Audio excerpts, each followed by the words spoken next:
여러분 감기 조심하세요. 감기 조심하시고. 좀 큰일이 났는데 제가 찬양하면서요, 저 최대한 립싱크를 하려고 그랬어요. 네, 립싱크를 하려고 그랬지만 이 슈카이나가 찬양을 너무 은혜롭게 준비한 것 때문에 제가 소리를 지르면서 찬양을 했어요. 그만큼 예배를 잘 준비해 주신 우리 또 슈카이나와 또 예배 스태프분들 너무 감사합니다. 제가 이제 오늘은 설교를 좀 살짝 ASMR 버전으로 할 예정이니 평소보다 2배 더 집중력을 가지고 또 말씀을 들어주시면 그 어느 때보다도 또 2배 더 넘쳐나는 은혜가 여러분들 가운데 있기를 또 소망합니다. 계속해서 말씀을 나누기 원해요. 여러분 제가 항상 강조하고 있는 것이 있는데 뭐냐면 셀 모임까지 예배다라고 하는 것을 계속 강조하고 있어요. 여러분 셀 모임까지 예배입니다. 그런 의미에서 여러분 이 셀 모임 잘 하고 계시죠? 네. 셀 모임 잘 하고 계시고 또 셀 모임 가운데에 저는 다음 한 주 이번 한 주 이렇게 살아보겠습니다라고 결단과 결심들도 많이 하고 계시죠? 맞아요. 지난주에 여러분 혹시 어떤 결단을 하셨는지 잠깐 떠올려 볼까요? 네. 잠깐 떠올려 보셨으면 좋겠어요. 네, 좋습니다.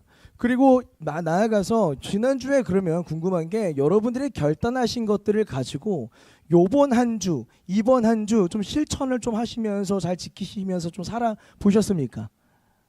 네, 어떠셨어요? 지난주에 결단한 것들 한 주 동안 좀 잘 실천하고 해보셨습니까? 우리는 매주요, 우리의 삶을 값진 것으로 만들어 줄 수 있는 결단을 하면서 살아갑니다. 우리는 매주 우리 삶을 정말 멋지게 만들어 줄 것들을 실천하면서 살기를 결단합니다. 매주 우리는 이거 성장통 읽겠습니다라고 하는 기도 제목을 얼마나 많이 보는지 몰라요. 셀리더 보고서 볼 때마다 하고 계시죠. 혹은 내가 기도하겠습니다라는 말도 많이 하고, 또 내가 사랑하겠습니다라는 말도 하고, 내가 용서 좀 해보겠습니다라는 말도 하지 않습니까? 혹은 최선을 다하겠습니다라는 말을 하기도 하고, 나눔하겠습니다라는 말도 하고 결단을 합니다. 그렇지만 그리고 그 결단하기만 한 것처럼 살기만 해도 여러분들이 거룩하고 멋지고 매력적인 그리스도를 살 것이 너무나 분명하지만 여러분 그 결단한 것을 합니까? 하지 않습니까? 어떠세요? 대개는요, 하지 않아요. 대개는 작심삼일이라는 것이죠. 우리의 결단은 늘 어디에 무너지냐면 우리의 습관이라고 하는 것에 맞닥뜨리면 무너지기 일상입니다. 새로운 삶을 산다는 건요, 이만큼 너무나 어려운 일이에요.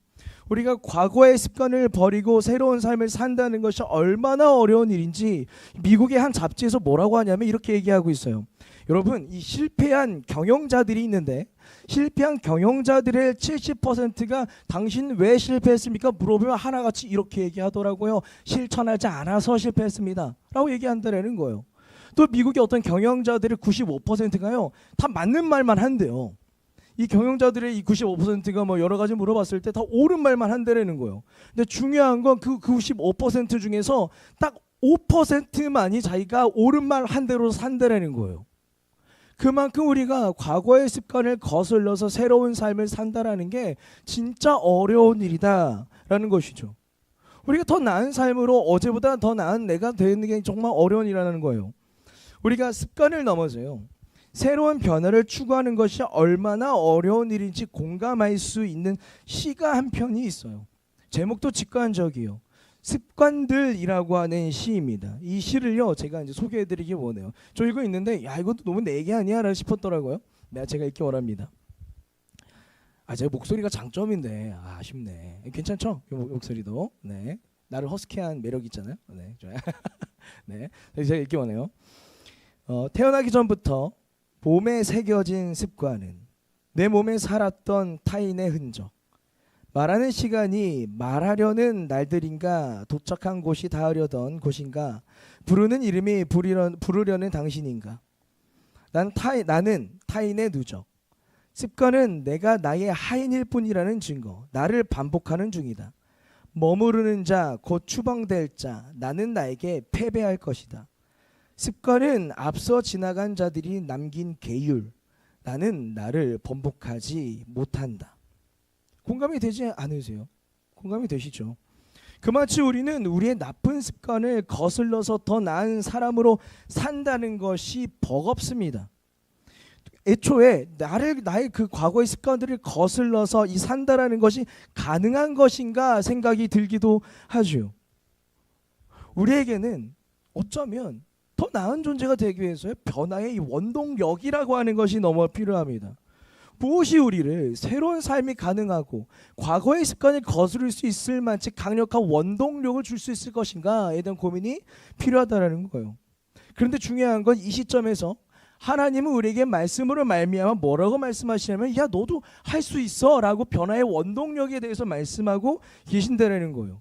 하나님께서 우리에게 변화된 새로운 삶을 살 수 있는 방법을 한 가지 말씀하시는데 갈라디아서 5장 22절에서 23절 말씀을요 다 함께 읽겠습니다. 시작. 그러나 성령의 열매는 사랑과 기쁨과 화평과 인내와 친절과 선함과 신실과 온유와 절제입니다. 이런 것들을 막을 법이 없습니다. 아멘. 뭐라고 해요? 성령님을 막을 법이 없다라는 거예요. 쉽게 풀어서 얘기하면 이런 거예요. 성령님께서 일하시면 나의 변화를 막을 수 없다라는 거예요. 혹은 나아가서 성령님께서 일하시면 더 멋지고 매력적인 내가 되는 것을 도저히 막을 방도가 없다라고 바울은 이야기하고 있습니다. 이런 의미에서 우리 변화의 원동력은 뭐냐면 성령 충만이 우리가 더 나은 삶을 살 수 있는 변화의 원동력이라고 바울과 하나님은 강조해서 이야기를 하고 있다는 거예요. 그러면 여러분 그리스도인으로서 성령 충만하십니까? 갑자기 분위기가 이상해지죠. 여러분 성령 충만하십니까? 애초에 성령 충만이라고 하는 것의 그 의미가 무엇인지를 아시면서 우리 성령 충만합시다라고 이야기하고 계십니까? 우리 이 고민이 너무 필요한데 왜냐하면 우리 안에 성령님께서 충만하셔야 우리는 더욱더 매력적인 인간이 될 수 있다고 성경은 이야기하고 있기 때문이에요. 성령님께서 우리를 빚어주셔야 더 이상 과거의 습관들도 우리를 막을 법이 없다고 바울은 단호하고 강력하게 이야기하고 있기 때문입니다. 오늘 본문 한번 들어가 볼까요? 오늘 본문은요 스데반이라고 하는 순교자를 중심으로 이야기가 흘러가요. 특별히 오늘 본문은요 새신자였던 스데반이 리더십을 갖춘 스데반으로서 순교하는 이야기입니다. 스데반은 분명히 과거의 초창기 그 제자 공동체 120명 안에 들지 않았던 사람이에요. 그리고 그 이후에 새신자였던 사람이 스데반이에요. 다시 말해서 새신자였던 스데반이 리더십을 갖춘 리더십으로서 순교하는 이야기가 오늘 본문의 이야기라는 거예요. 성경은요 스데반의 이 첫 등장부터 뭐라고 얘기하냐면 애초에 이렇게 소개하고 있어요. 스데반은 믿음과 성령이 충만한 사람이었다. 성령이 충만한 사람이었다. 이게 성경적 스데반의 첫 등장하는 장면이라는 것이죠. 사랑하는 새청년 여러분, 오늘 말씀을 나누는 가운데 이 스데반을 한번 주목해서 보시기 바라요. 성령 충만의 의미를 다시 한번 정리하시기 바라고 성령 충만으로 과거의 습관과 심지어 죽음에 대한 두려움까지도 이겨낼 수 있는 용기를 획득하는 오늘의 예배가 되시기를 간절히 소망합니다. 그런 의미에서 오늘 세 가지를 나누기 원하는데 여러분 성령 충만은요 성령님과 일상의 삶을 풀어가는 게 성령 충만하다라는 거예요. 두 번째 성령 충만하다라는 것은 예수님의 뜻을 체득한다라는 것이 성령 충만하다라는 것이고 세 번째 성령 충만은요 뜻밖의 이 득이라고 하는 것을 추구하며 살아가는 것이 성령 충만한 사람들의 삶이다 말할 수 있어요. 하나하나 나누기 원합니다. 사도행전 6장 8절에서 10절 말씀을 함께 읽겠습니다. 시작. 스데반은 은혜와 능력이 충만해서 백성 가운데서 놀라운 일과 큰 기적을 행하고 있었다. 그때 구레네 사람과 알렉산드리아 사람과 길리기아와 아시아에서 온 사람으로 구성된 이른바 리버디노 회당에 소속된 사람들 가운데에서 몇이 들고 일어나서 스데반과 논쟁을 벌였다. 그러나 스데반이 지혜와 성령으로 말하므로 그들은 스데반을 당해낼 수 없었다. 아멘. 여러분 이 스데반이라고 하는 이름을 들으면 여러분 이게 이제 우리 번동제일 교회 교육부의 커리큘럼 탄탄하잖아요. 그렇죠? 네, 여기 교사들 많은데 여러분 스데반이라고 하는 이름을 들으면 제일 먼저 무엇이 좀 떠오르세요? 속으로만 생각해 보세요. 그러면 우리가 이 스데반이라고 하는 단어를 들으면 부담이 확 와요. 왜냐하면 스데반의 삶을 볼 때 우리가 뭘 떠올리냐면 이 사람은 순교자거든요. 순교자예요. 대초에 제가 이제 저도 교육부 설교를 많이 해봤을 거 아니에요. 해보면서요, 저는 스데반 본문을 가지고 설교하는 걸 제일 부담스러워하는 사람이에요. 애기들 초등 1부, 초등 2부 애들한테 순교를 하라고 얘기할 수가 없잖아요. 그렇죠? 그 초등 1부, 2부 한번 교사분들 생각해 보세요. 공과 공부하는데 애들아, 우리가 믿음이 좋은 사람은 피를 흘리면서 순교를 해야 돼. 피 흘릴 수 있니? 라고 하는 말 자체가 이거 가능한 거예요? 그래서 저는 이 스테반이라고 하는 이야기를 들을 때는 부담스럽다는 거예요. 그런 의미에서 우리 스테반을 하면 무슨 생각이 떠오르냐면 순교자였다. 혹은 성령 충만하여 순교하였다. 혹은 성령 충만해서 복음을 열정적으로 전했던 사람이었다. 이 말씀으로 스테반을 이길 사람이 없었다라고 얘기를 하고 있다라는 거예요. 근데 중요한 건 우리가 이 성령 충만한 스테반을 통해서 성령 충만의 의미를 명확하게 캐치하기 위해서는 뭐부터 봐야 되냐면 스테반이 성경 속에서 드러낸 첫 장면부터 첫 등장하는 그 모습부터 살펴봐야 우리가 스테반을 통해서 성령 충만 이런 거구나라는 정리가 가능하다라는 거예요. 그러면 여러분, 자 다시 본동제일교회 교육부 탄탄하잖아요. 커리큘럼. 스테반이 언제 어느 때 처음으로 등장합니까? 사도행전에서. 자, 우리 예수님께서요. 예수님의 제자들이 이 교회를 열심히 세우던 때를 한번 상상해 볼까요? 제자들이 이 복음을 전하면 부응했고 복음을 전할 때마다 사람들이 그냥 계속 모여듭니다.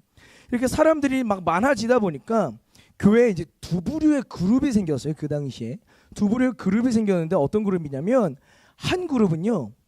날 때부터 그 이스라엘에서만 살았던 이 예루살렘에서만 살았던 히브리 말을 사용했던 히브리파 유대인 그리스도인들이 원래 오리지널 멤버였어요. 이게 첫 번째 그룹입니다. 근데 원래 오리지널 멤버 그룹이 있었는데 제자들이 복음을 전할 때마다 이제 어떤 사람들이 유입되기 시작하냐면 예전에 유다 왕국이 철저히 멸망하고 나서 이스라엘 백성들이 그리스 로마 세계 각지로 뿔뿔이 흩어져서 살아요. 이걸 디아스포라라고 하는데 잊어버리셔도 좋아요. 쉽게 얘기하면 해외 이민가 있던 유대인들이 크리스천이 되기 시작하는 거예요. 해외에 이민 가서 살았던 그리스도인들이 갑자기 예수님을 만나게 되고 그 제자 교회 공동체에 예민계 재외 동포들이 모이기 시작하는 거예요. 이를테면 이런 거예요. 너무 시끄러워지는데 이를테면 그 그룹을 헬라파 유대인이라고 하는데 이를테면 세천교회 안에서 강북 지역이 번동, 수위 멀게는 미아까지 쳐줍시다. 미아에서만 살았던 그 세천교회 청년들만 있었는데 세천교회가 막 복음을 막 전하다 보니까 막 미국 재미교포 출신 막 크리스천들 우리 교회 다니기 시작하는 거예요.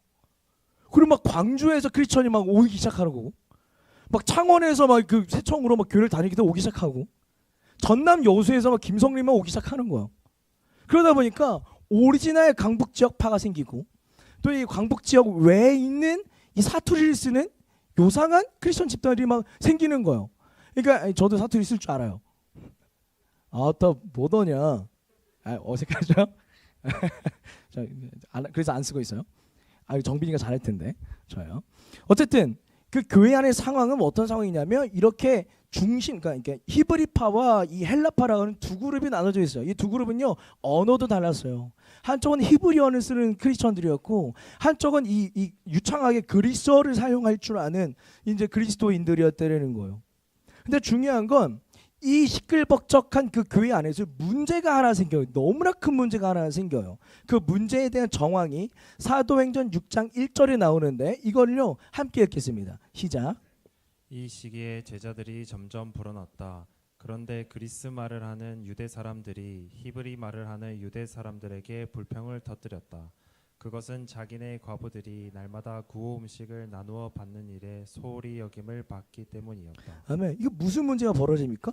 무슨 일이 벌어지냐면 그 당시에 교회에서요 이 과부들, 그 당시 전쟁이나 질병으로 남편을 잃은 과부들이 진짜 많았어요.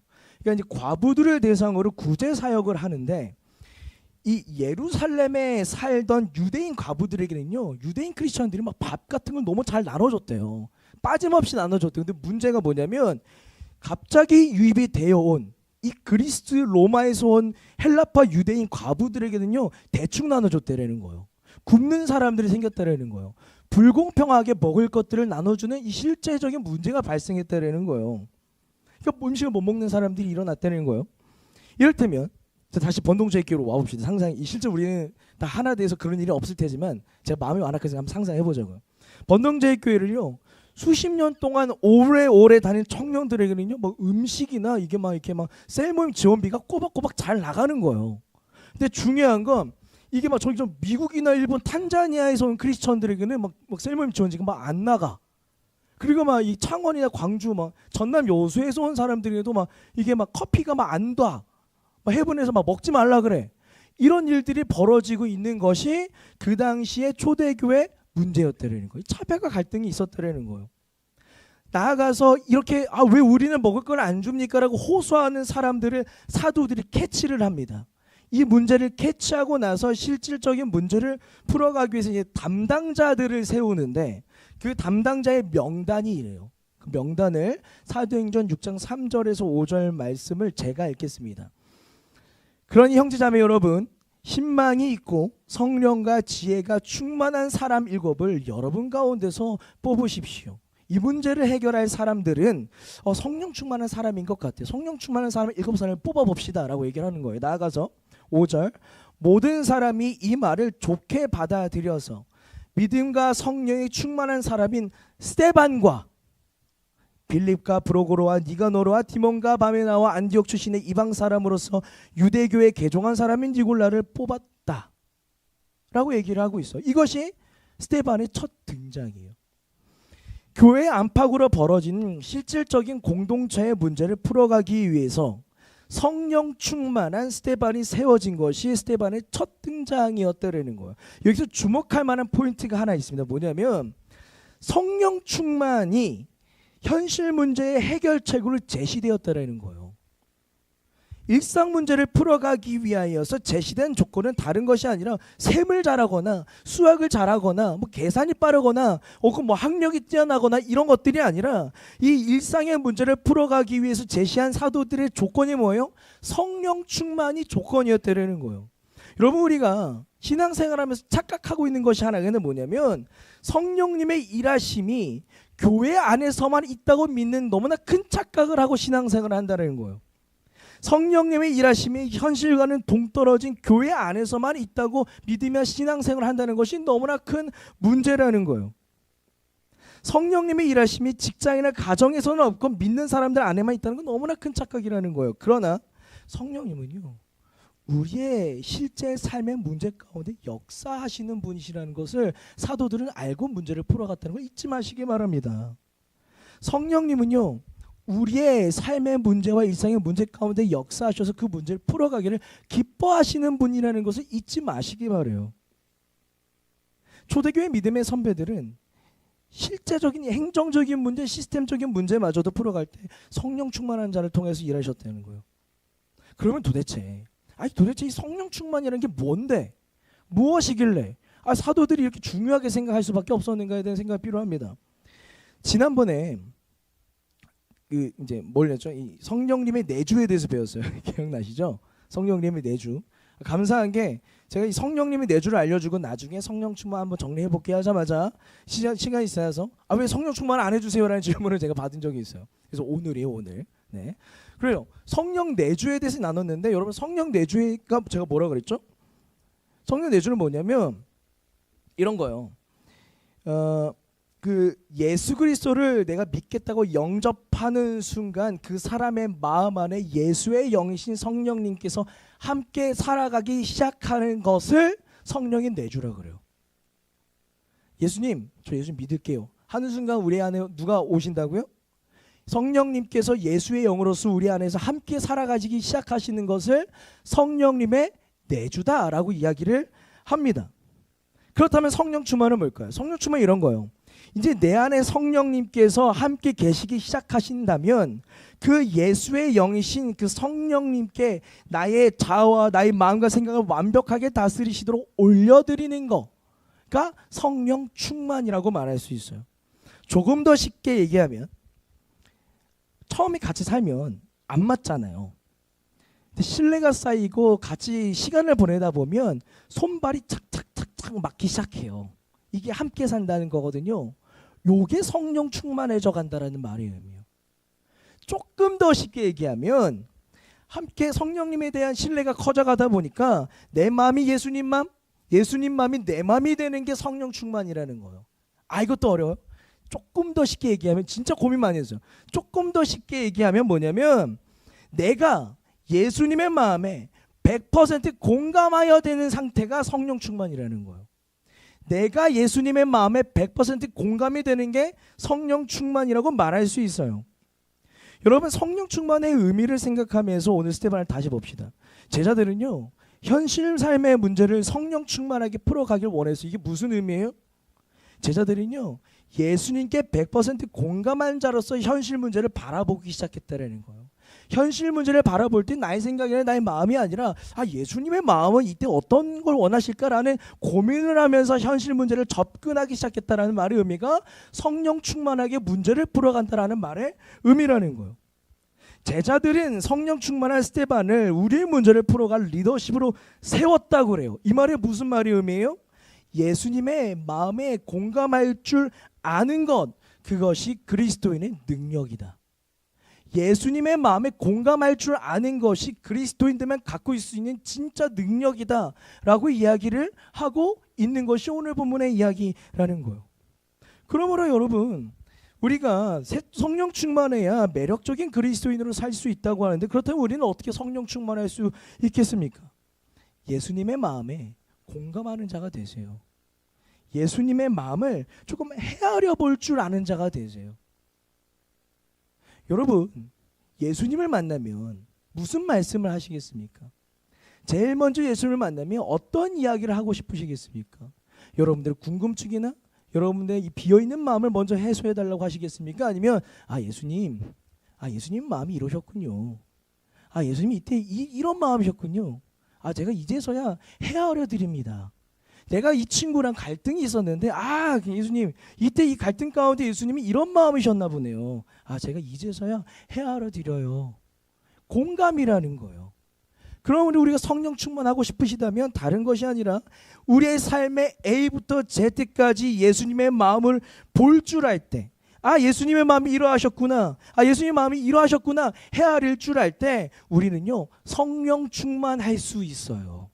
이래야 우리는 성령 충만할 수 있어요. 그러므로 나의 욕망이 아니라 주의 마음을 추구하는, 나의 욕망이 아니라 예수 마음을 추구할 때 우리는 이 사람이 저 성령 충만해 주는구나 라고 말할 수 있습니다. 더 이상 헷갈려 하지 마시기를 바래요. 성령 충만 입신하고 이렇게 그런 거 아니에요. 아시겠죠? 네. 제가 그런 분야에 있어서 그래요. 자, 계속해서 나누기 원합니다. 이제 계속해서 두 번째 얘기 나누기 원하는데, 사도행전 7장 59절에서 60절 말씀을요 함께 읽기 원합니다. 시작. 사람들이 스데반을 돌로 칠 때 스데반은 주 예수님 내 영혼을 받아 주십시오 하고 부르짖었다. 그리고 무릎을 꿇고서 큰 소리로 주님 이 죄를 저 사람들에게 돌리지 마시옵소서 외쳤다. 이 말을 하고 스데반은 잠들었다. 아멘. 이제 중요한 명언이 하나 있는데 뭐냐면 이런 거예요. 그 수많은 선택들이 한 사람의 인격을 만든다. 수많은 선택들이 이 사람이 누구냐를 파악할 때 이 사람이 무슨 선택을 했는지를 보면 이 사람이 정확하고 명확하게 파악이 된다라는 명언이에요. 이런 의미에서 성령 충만한 스데반은 어떤 사람이냐면 늘 항상 예수님 냄새가 나는 선택을 하며 살았던 것이 스데반이라고 하는 사람입니다. 스데반은 현실 문제를 풀어가는 리더의 역할, 유능한 행정가로서의 역할도 감당하였지만 동시에 스데반은 예수님을 전하면서 살아요. 그의 삶은요 예수를 전하는 삶이었어요. 그런데 그 행적을 하나하나 톱아보면 그 행적 하나하나가 뭐예요? 예수님 냄새가 나는 행적이에요. 이거 예수님이 했던 거 아니야? 예수님 모습 아니야? 라고 말할 법한 행동들만 골라서 했던 것이 스데반이에요. 스데반은 예수님께서 회당에서 이 질타를 받을 것을 알고 있음에도 불구하고 회당에서 복음을 전하셨던 것처럼 복음을 전했던 사람이 스데반이었어요. 또 스데반은 예수님께서 당하셨던 것처럼, 여러분 예수님께서 왜 법정에 서셨죠? 뭘로 고소당하셨죠? 맞아요. 신성모독이에요. 예수님께서 신성모독으로 고소를 당하셨던 것처럼 스데반도요 신성모독으로 고소를 당해서 법정 앞에 섰던 사람이 스데반이었어요. 또 스데반은 예수님께서 당하셨던 것처럼 고난과 순환을 당하였고, 또 마지막으로 스데반은요, 죽기 직전에 진짜로 예수님께서 돌아가시기 직전에 직접 하셨던 말이랑 똑같은 말을 하고 죽어요. 그럼 예수님께서 죽으시기 직전에 어떤 말씀을 하셨는지 한번 볼까요? 누가복음 23장 34절 말씀입니다. 너무나 멋진 말씀이라 함께 읽기 원합니다. 시작. 그때 예수께서 말씀하셨다. 아버지, 저 사람들을 용서하여 주십시오. 저 사람들은 자기네가 무슨 일을 하는지를 알지 못합니다. 아멘. 뭐라고 하냐면 용서해달라고 얘기를 하고 있는 거예요. 근데 덧붙여서 그럼 스데반이 죽기 직전에 했었던 말을요, 제가 읽기 원합니다. 60절 말씀입니다. 그리고 무릎을 꿇고서 큰 소리로 주님, 이 죄를 저 사람들에게 돌리지 마십시오 하고 외쳤다. 이 말을 하고 스데반은 잠들었다. 잠들었다. 예수님과 스데반은요, 죽기 직전에 뭐라 그래요? 제가 억울하게 죽기는 하지만 저 사람들 용서해 주세요. 저 사람들 뭘 하겠다고 이렇게 하고 있겠습니까? 용서해 주세요라고 얘기를 하고 있다라는 거예요. 여러분, 스데반을 보십시오. 스데반의 행정을 보십시오. 누가 떠오릅니까? 예수 그리스도가 똑같이 떠오릅니다. 스데반의 선택과 언행을 보면 누가 떠오르냐면 명확하게 예수님의 냄새가 너무나 진하게 나는 선택들과 행정을 가지고 살았던 것이 스데반이라는 거예요. 성령 충만한 스데반에게서 무슨 냄새가 나냐면 예수님 냄새가 나는 삶을 살았다라는 거예요. 여러분, 스데반을 보건대 스데반은요, 선택 하나하나가, 삶의 선택 하나하나가 예수님께서 떠오를 만한 선택들을 했습니다. 수많은 선택들이 한 사람의 인격을 만든다고 한다면 스데반은 많은 순간에 예수의 뜻, 예수의 마음, 예수의 삶을 선택하고 또 선택했습니다. 여러분, 스데반을 보건대 성령 충만하다는 것은 무엇입니까? 수많은 순간에요, 예수님을 모방할 줄 아는 용기예요. 성령 충만하다는 것은 너무나 많은 순간에 예수님의 패턴을 선택할 줄 아는 용기가 성령 충만한 사람의 증거예요. 이때 우리가 모방하고 쫓아야 하고 따라야 할 예수님의 이 행동 패턴을 우리는 이렇게 요약할 수 있는데, 뭐라고 요약할 수 있냐면 예수님은 의미 있는 고된 길을 택하셨다. 예수님은 의미가 있는 고된 길을 택하셨다. 이것이 예수의 길이다. 여러분, 그리스도인은 예수님의 뜻이라면 예수님을 모방하면서 살아야 합니다. 그리스도인은 예수님의 뜻이라면 예수님의 행동 패턴을 내 몸에 체득을 하면서 살아가야 합니다. 이렇게 예수님과 같이 옳다면 어려운 길을 기꺼이 걸어갈 수 있는 용기, 이 용기를 두고 우리는 뭐라고 말할 수 있냐면 성령 충만이라고 말할 수 있어요. 이것이 성령 충만이라는 거예요. 이것이 바로 예수님의 향기가 풀풀 나는 성령 충만한 그리스도인이라고 말할 수 있다는 거예요. 그러면 여러분, 성령 충만하고 싶으십니까? 우리는 성령 충만해야 진짜 매력적인 그리스도인이 되거든요. 그렇다면 우리는 어떻게 성령 충만하게 삽니까? 여러분, 쉬운 길만 모색할 것이 아니라 의미 있는 고된 길을 모색할 줄 아는 용기를 가지십시오.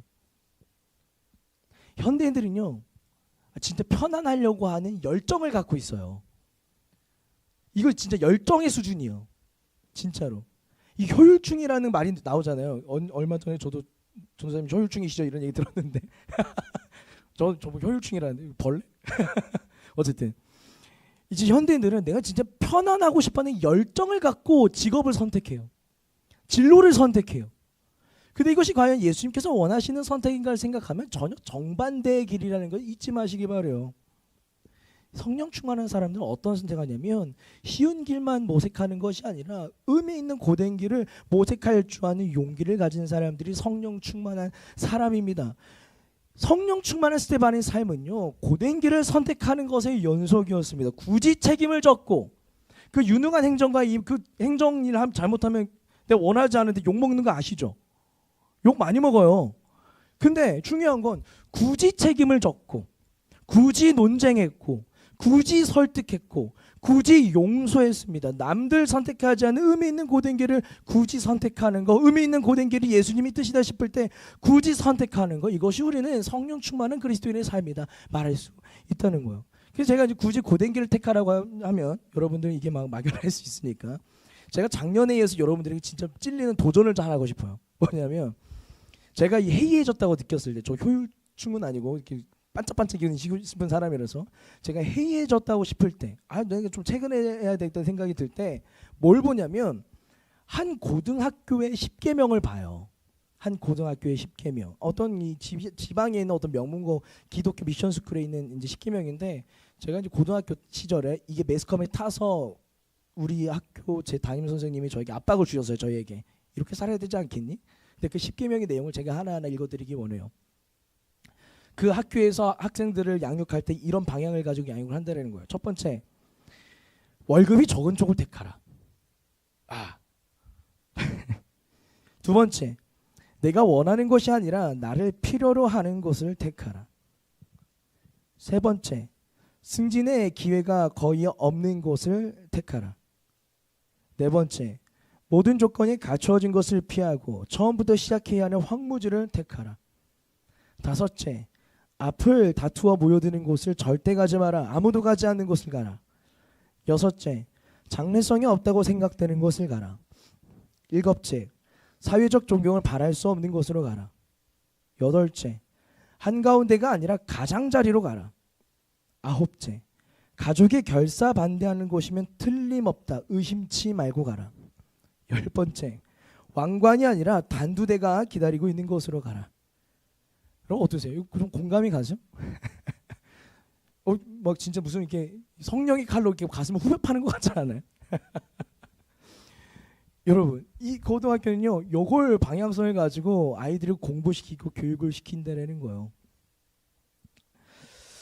제안의 느슨함이 있을 때마다 읽을 때면 많은 질문을 얻어요. 그리고 우리는 분명히 알아요. 이 모든 것을 다 지키며 살 수 없다는 것도 분명히 압니다. 그러나 여러분들이 진로를 고민하는 가운데, 삶의 중요한 선택지를 앞두고 고민하고 있는 가운데에 이 10개 중 단 한 개라도 의미 있는 고된 길로 나아갈 수 있는, 또 퇴근할 수 있는 용기를 주는 것이 있다면 우리는 그것이야말로 이 성령 충만한 길을 택하기 직전이다, 성령 충만한 삶을 살아가기 직전이다 말할 수 있지 않겠어요? 여러분, 정리하자면 성령 충만한 사람은 예수님 쫓아서 고된 길을 걸을 줄 아는 사람입니다. 쉬운 길 가지 마시고 예수님 냄새가 풀풀 나는 고된 길을 걸어가시는 그런 성령 충만한 그리스도인들 모두가 되시기를 소망합니다. 마지막 이야기를 나누기 원해요. 사도행전 7장 57절에서 58절 말씀을 함께 읽겠습니다. 시작. 사람들은 귀를 막고 큰 소리를 지르고서 일제히 스데반에게 달려들어 그를 성 바깥으로 끌어내어 돌로 쳤다. 증인들은 옷을 벗어서 사울이라는 청년의 발 앞에 두었다. 아멘. 스데반의 이야기의 결말은 여러분들은 다 아실 것입니다. 스데반의 이야기의 결말은 무엇이냐면 스데반은 결국 죽는다. 그 믿음 좋던 스데반은 결국 죽었다가 스데반 이야기의 결론이라는 거예요. 이 스데반의 죽음을 생각해보면 그 당시 초대교회 차원에서의 스데반의 죽음은 큰 손실이었습니다. 초대교회 차원에서요, 히브리 유대인들과 헬라파 유대인들 사이에서 언어도 안 통하고 문화도 안 통하는 그 사람들 사이에서요, 순적하게 중재와 조율과 소통을 맡았던 유능한 행정가가 죽은 것이거든요. 또 이 초대교회 차원에서 그 스데반의 죽음이 얼마나 뼈아픈 일이냐면, 이 회당에 가서 유대 사람들과 이 복음을 가지고 논쟁할 때 지지를 않았다 그래요. 지지를 않았다 그래 스데반이. 그런 유능한 복음 전도자 사역자였던 스데반이 죽었대라는 거예요. 얼마나 교회적으로 큰 손실입니까? 근데 중요한 건 스데반의 죽음 때문에 교회에 너무나 큰 위기가 하나가 찾아와요. 사도행전 8장 1절 말씀인데 그 너무나 큰 위기를 제가 읽어드리기 원해요. 사울은 스데반이 죽임당한 것을 마땅하게 여겼다. 그날에 예루살렘 교회에 큰 박해가 일어났다. 그래서 사도들 이외에는 모두 유대 지방과 사마리아 지방으로 뿔뿔이 흩어졌다. 우리가 오늘 보면 이전까지 해서 교회는 뭐예요? 하나 되기 위해서 힘쓰던 교회였어요. 근데 중요한 건 스데반 죽음 때문에 하나 되기 위해서 힘쓰던 그 교회에 큰 박해가 찾아옵니다. 그리고 스데반의 그 죽음 때문에 그 하나 되기 힘썼던 그 교회가 뿔뿔이 흩어지는 일들이 막 벌어지기 시작하는 거예요. 여러분, 어쩌면 스데반의 죽음은요, 교회의 실패로 여겨질 만한 일이 스데반의 죽음이었어요. 그러면 여러분, 정녕 스데반의 죽음은 무의미한 죽음이었습니까? 의미가 없는 죽음이었습니까? 우리는 그에게 믿음 좋다고 하고 성령 충만한 그 사람의 죽음, 우리는 도대체 어떻게 우리 삶 가운데 교훈으로 삼을 수 있다는 거예요. 결론적으로 말씀드리자면 스데반의 죽음은 절대 헛된 죽음이 아니었습니다. 왜냐하면 그 제가 묵상한 게 아니라 사도행전은요, 스데반의 죽음으로부터 시작된 뜻밖의 은혜들이 얼마나 많았는지에 대해서 감격에 차서 전하고 있는 것이 사도행전을 썼던 누가이기 때문이에요. 사도행전은요, 야, 우리 스데반 때문에 망한 줄 알았는데 뜻밖의 은혜가 우리 교회에 가득히 부어졌네라고 사도행전 곳곳에 증언하고 있는데, 그 증언의 내용들은 무엇입니까? 복음의 확장, 하나님 나라 확장이었어요. 그 증언들을 하나하나 감격에 차서 이 누가의 마음에 공감하여서 읽기를 원해요.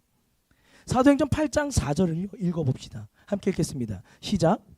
그런데 흩어진 사람들은 두루 돌아다니면서 말씀을 전하였다. 아멘. 뭐라 그래요? 받기 때문에 흩어졌는데 뭐야? 흩어졌네? 아, 럭키비키? 아, 이런 셀리들 하지 말라 그랬는데 하지 말라는 거 안 하는 게 나을 것 같아요. 어쨌든 흩어졌는데 럭키비키 복음을 전하면 되네? 하고 말씀을 전하기 시작하는 거예요. 그래서 사도행전 9장 32절도 제가 읽기 원합니다. 베드로는 사방을 두루 다니다가 루다에 내려서 거기에 사는 성도들을 방문하였다. 뭐야? 밖에 나간 김에 세계 각지에 흩어져 있는 성도들을 신방하기 시작하는 거예요. 마지막으로 사도행전 11장 19절도 제가 읽을게요. 스데반에게 가해진 박해 때문에 흩어진 사람들이 페니크야와 키프로스와 안디옥까지 가서 유대 사람들에게만 말씀을 전하였다. 뭐예요? 흩어진 김에 복음을 전합니다. 흩어지니까 뜻밖의 더 큰 세계 각지의 부흥을 경험하는 것이 그 당시에 스데반의 박해의 결과라는 거예요. 사도행전을 읽다 보면 사도행전의 이야기가 꼭 닮은 이야기를 저는요 알게 돼요. 뭐냐면 우리 믿음의 선배들의 이야기, 한국 교회의 이야기, 한국 교회사에 나온 이야기예요. 한국 교회사를 보는데 야, 이거 그냥 사도행전 한국판 아니야? 한국 버전 아니야? 라고 고백하면서 감동받을 때가 있어요. 제가 여러분들에게 한 선교사님을 소개해드리기 원하는데, 영국 웨일즈에서 온 로버트 토마스라고 하는 선교사예요. 로버트 토마스라고 선교사님에 대한 얘기 좀 나누기 원해요. 1865년 아직 대한민국 아직 조선에 복음이 원만히 선포되지 않았을 때 1865년 토마스 선교사님께서요, 중국 땅에 계시면서 내가 조선 땅에 복음을 전하겠다라는 마음을 가지셨대요. 그리고 조선 땅에 복음을 전하기 위해서요, 막 영국 사람이 한국말 쓰시면 유창하지 않잖아요. 그렇지만 한국어를 배우고 조선 땅에 이 복음을 전할 성경책을 막 모으셨대라는 거예요. 그리고 나서 이 조선의 백성들이 복음을 듣고 예수 그리스도를 만나 하나님 나라를 꿈꾸기를 소망하면서요, 1866년에 제너럴 셔먼호를 타고 대동강 유역에 다다릅니다. 그런데 여러분 한국 사람 아시는 분은 아시잖아요. 여러분 그 제너럴 셔먼호 사건 혹시 아세요? 국사를 좋아하시는 분들은 제너럴 셔먼호 사건이 벌어진 그 제너럴 셔먼호를 타고 그 토마스 선교사가 오시는데 무슨 일이 벌어지냐면 그 사건이 어떤 사건이냐면 미국과 조선이 처음으로 무력 충돌을 했던 사건이에요. 이 조선을 향해서 무역을 하려고 미국 상선인 제너럴 셔먼호가 대동강 유역에 가서 우리 무역합시다라고 이제 소통을 했는데 조선의 이 관리들은요, 우리는 너희랑 무역하지 않을 거야라고 이제 밀어내는 거예요. 근데 이 제너럴 셔먼호라고 하는 그 책임자는요, 그래도 무역하려고 억지를 부리다가 전쟁이 벌어진 것이 제너럴 셔먼호 사건이에요. 이게 이제 무력 충돌이 막 계속 이어지다가 조선 병사들의 공격을 받고 배에 불이 나기 시작합니다. 배에 불이 나서 그 배에 승선했던 선원들이 다 강으로 뛰어내려요. 그걸 헤엄쳐 나서 육지로 나오는데 무슨 일이 벌어지냐면 육지로 나왔을 때 그들을 기다리고 있었던 건 뭐예요? 조선 병사들이었어요. 조선 병사들이 제너럴 셔먼호를 타고 탈출한 그 사람들 다 죽이는 거예요. 다 사형하기 시작하는 거예요. 그 난리통에 그러면 이 제너럴 셔먼호를 타고 있던 이 토마스 선교사님은 무엇을 하고 계셨을까요? 첫 번째, 어안이 벙벙하셨을 거예요. 어안이 번벙해 계시다가 이 토마스 선교사님도요, 그냥 내가 갖고 있던 성경책 몇 권을 품고 이 배 위에서 내려서 헤엄쳐 육지로 나오셨답니다.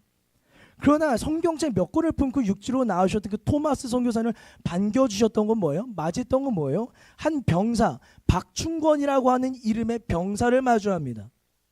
토마스 선교사님은 그 박충권이라고 하는 사람에게 갑자기 감동이 되네. F예요.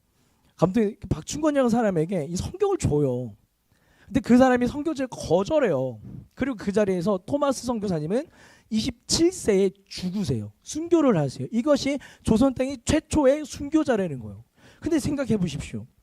여러분, 27세에 복음을 전하려고 조선 땅에 갔지만 아무것도 못하고 죽으셨어요.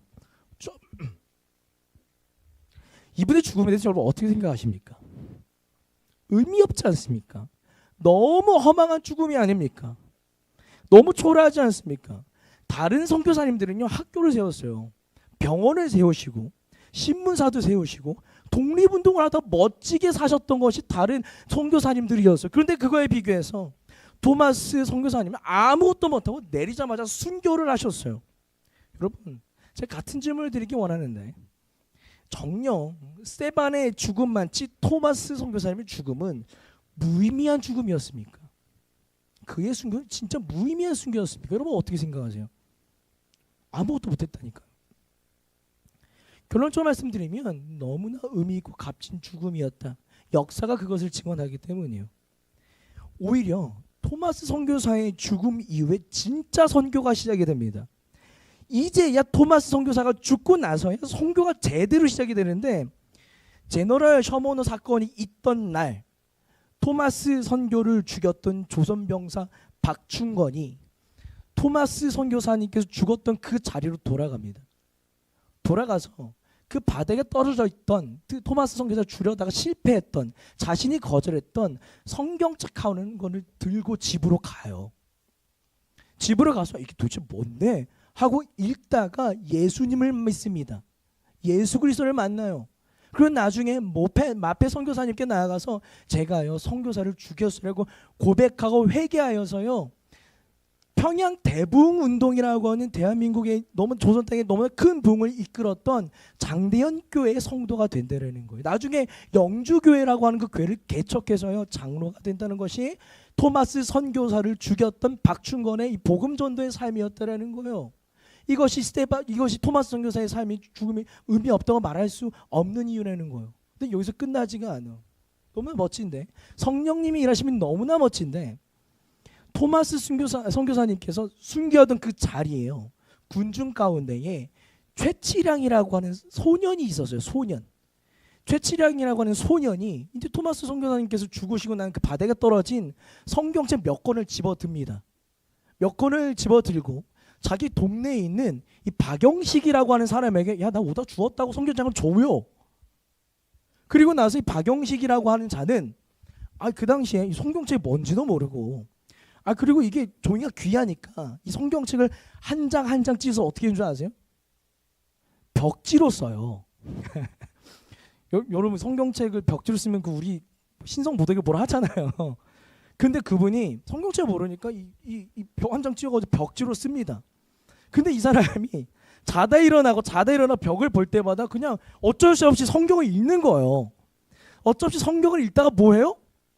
예수 그리스도께서 내 인생의 왕이시고 주인이십니다 고백을 해버립니다. 뿐만 아니에요. 이제 박영식이 이제 벽지로 성경책을 벽지를 만드는데, 최치량이라고 소년이 박영식이라고 하는 그 분집에 맨날 들락날락 거렸대요. 놀러 다녔대요. 근데 그때마다 벽지에서 뭘 봐요? 최치량이라는 소년도요 성경책을 보는 거예요. 벽지에서. 그 박영식의 집이 어떤 교회가 되냐면 평양 대부흥 운동의 중심이 되었던 장대현 교회가 돼버려요. 그것에 교회가 개척이 돼버리는 일들이 벌어졌다니까요. 여러분, 정녕 스테반의 죽음만치 토마스 선교사님의 죽음은 무의미한 죽음이었습니까? 무의미한 죽음이었습니까? 아니요. 하나님께서 일하시는, 하나님께서 역전하시는 이 부흥의 시작이자 주출돌이 되었어요. 그의 죽음의 의미가 그렇다라는 거예요. 여러분, 우리가 스테반과 토마스 선교사의 이야기를 통해서 지난하고 어려운 순간들 가운데 꼭 스스로 강조하고 또 주장해야 되는 메시지가 하나가 있는데 뭐냐면 그리스도인의 고난은 뜻밖의 은혜를 낳는다. 그리스도인의 고난은 나의 상상 이상의 기대 이상의 넘쳐나는 은혜를 낳는다. 이것이 우리가 힘든 삶 가운데 주장해야 되는 메시지라는 거예요. 여러분들이 당하는 고난은 뜻밖의 은혜를 무조건 낳아요. 무조건 낳아요. 여러분들이 당하는 고난은 상상 이상의 넘쳐나는 은혜를 무조건 낳아요. 이것을 굳게 믿으시기 바랍니다. 이것이 성경에서 하나님께서 두 눈 똑바로 뜨고 널 쳐다본다라는 말의 의미예요. 하나님께서 두 눈 뜨고 널 똑바로 쳐다본다는 말의 의미는 뭐냐면 우리가 실패하고 고난하고 넘어지는 그 찰나의 순간마저도 역전의 포인트로 삼아주시기를 고대하면서 우리의 삶을 생애를 살펴보신다는 말의 의미예요. 두 눈 똑바로 쳐다본다는 말의 의미 그런 의미예요. 여러분, 그리스도인의 성령 충만은요, 고난 속에서 뜻밖의 은혜를 기다릴 줄 아는 인내입니다. 이것이 성령 충만이에요. 입신 이런 거 아니에요. 그리스도인의 성령 충만은 고난 속 뜻밖의 은혜를 기다릴 줄 아는 인내가 성령 충만이고, 성령 충만은 그리스도인들의 모습이랍니다. 성령 충만은 그리스도인들은요, 감히 내가 내 삶을 평가하지 않는 사람들이 그리스도인들의 삶이에요. 그저 내가 나의 실패를 평가하는 것이 아니라 하나님께서 더 큰 뜻을 풀어주실 것이다라는 기대함을 가지고 인내하는 것이 성령 충만한 그리스도인들의 삶의 모습이라는 것을 절대로 잊지 마시기 바랍니다. 이제 말씀을 맺기 원합니다. 우리는 과거의 습관과 버릇을 버리고 새로운 삶과 매력적인 삶을 좀 살고 싶어 합니다. 그러나 우리는 동시에 과거의 습관과 버릇의 이 지배로부터 벗어날 수 없는 것이 우리 인간됨의 연약한 한계라는 거예요. 그때 하나님은 우리에게 말씀하시는데 뭐라고 말씀하시냐면 성령님만이 너희를 변화시킬 수 있다. 성령님의 손길은 너희의 변화를 도저히 막을 수가 없다라고 얘기한다는 거예요. 이런 의미에서 성령 충만을 여러분 진작에 고민하셨으면 좋겠는데, 성령 충만은 무엇입니까? 첫 번째, 하나님의 마음을 헤아릴 줄 아는 공감입니다. 두 번째, 예수 쫓아 고된 길 갈 줄 아는 용기입니다. 세 번째, 고난 속 더 큰 은혜를 기대할 수 있는 인내입니다. 사랑하는 새청 여러분, 성령 충만한 그리스도인이 되시길 바라요. 성령 충만한 그리스도인 되시길 바라요. 우리의 마음과 우리의 예수의 영으로 우리의 마음을 가득히 채우시길 바라요. 우리가 성령 충만한 그리스도인으로서 공감과 용기와 인내를 갖고 살아갈 땐 나도 변하고 너도 변하고 우리도 변하고 세상도 변하는 너무나 멋지고 아름다운 하나님 나라를 경험할 수 있게 될 것이 분명합니다. 우리에게 나눈 말씀을 기억하고 묵상하면서 찬양의 자리로 나아갑시다.